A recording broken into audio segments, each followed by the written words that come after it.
Hello everyone, welcome to my channel. I hope everyone is having a wonderful day. Before starting the video, please go ahead and hit the subscribe button and give this video a like up. Young and the Restless sees Victor Newman, Eric Braeden, out for revenge on what feels like half the people in Genoa City. And he's just being constantly insufferable. Somebody's got to stop him. We're going to talk about why Victor needs to be shut down, why he needs karma, and why he needs some comeuppance. The first and main reason that Victor needs to be taken down is this latest vendetta against Jack Abbott, Peter Bergman, which is ridiculous. For more than a year now, Victor has been totally furious with Jack. Victor is always ranting that Jack put Nikki Newman's, Melody Thomas Scott, life at risk, which is ludicrous. Jack did not put Nikki's life at risk at all. In fact, Jack risked his own life and his own sobriety to save Nikki when she was spinning out of control. Diane Jenkins, Susan Walters, was even upset that he risked his life for Nikki, and she acknowledges that that's what it was.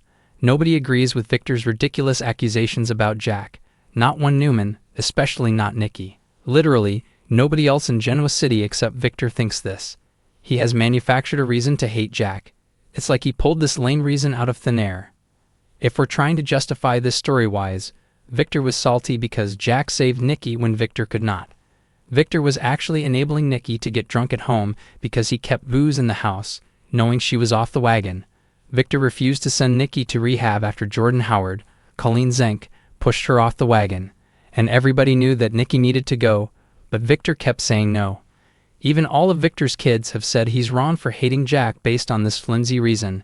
If we're going to dig into the character psychology, Victor is angry at himself, not that he would admit it.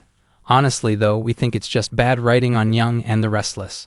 The second reason that fans are really tired of Victor and his never-ending vendetta is him being back again, destroying Billy Abbott's, Jason Thompson, life. It's worse now that Victor wants to use Kane Ashby, Billy Flynn, to help destroy Billy, which is absolute insanity because Billy is the father of two of Victoria Newman's, Amelia Heinel, children, Victor's grandchildren. Yet Victor always goes after Billy. He's been doing it forever, even when Billy hasn't done anything to warrant it. Victoria hates this about her father, but he won't stop.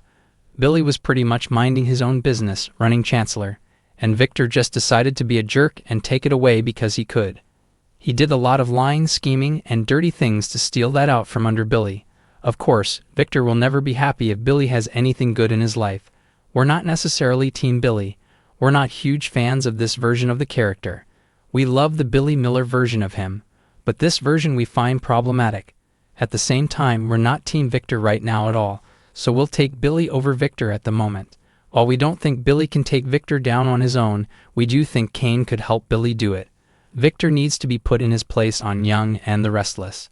Another reason Victor needs a slap from karma is because he is always messing up his family's lives, thinking he knows better about everything. Victor was out there trying to break his granddaughter's heart. Poor Claire Grace Newman, Haley Aaron. She loves Kyle Abbott, Michael Mueller, and was perfectly happy. But because Kyle is Jack's son, Victor decided Claire shouldn't be with him. So Victor hired Audra Charles, Zuleika Silver, to break them up in the dirtiest way. The thing with Claire was like the other schemes that Victor has done in the past, with Victoria messing with her love life, and Victor messed with Nick Newman, Joshua Morrow, and Adam Newman's, Mark Grossman, lives extensively, all while saying he knew better. Nikki is constantly having to defend and enable Victor on Young and the Restless. We think Nikki and the kids should be the ones to put Victor in check, to kick him out of the CEO's seat at Newman, make him retire, and let the kids inherit. But of course, they won't do it. The next reason that Victor needs to be taken down is just what a bad influence he is on so many people. What's crazy is, aside from him, the rest of the Newmans are getting along fine. Adam has finally been accepted by his siblings. He's no longer the rejected black sheep with all that anger. He and Nick are getting along great. And miraculously, Adam has actually formed a genuine bond with Victoria. Claire is integrated into the family. She's close to everybody. All the kids are happy. Nick and Adam could absolutely handle Kane's threat without Victor. We think all the kids would function really well without Victor's interference. He needs to step off. He's out of control on Young and the Restless. He's also a bad influence on Michael Baldwin, Christian Jules Leblanc, by the way, and pretty much anybody he comes into contact with. The final reason that Victor needs to be thrown off his high horse is because of the fans. Most people we see on soap social media, a great percentage of them, are sick and tired of the way that Victor is acting. It's down to terrible writing because what's going on makes no sense. His motive for the latest vendetta is sloppy. It just doesn't make sense. This is another character that Josh Griffith has ruined for Young and the Restless. Of course, Victor has been a villain in the past, which is totally fine if it's well written. One really villainous plot that we think back on that was very well written, even though it was just psychotic, was the whole thing with Jack and Phyllis Summers, Michelle Stafford, when Victor brought Marco in after kidnapping Jack and put Marco in his place. And Phyllis had a stranger in her bed and didn't know it. That was all terrible behavior, Victor doing these awful things, but the writing was good. And the motivations were twisted but understandable. And there was a flow of logic. In this case, to us, it's bad writing, illogical. And fans are frustrated. In terms of who takes down Victor and gives him that karmic slap, we do think Kane may be a good choice.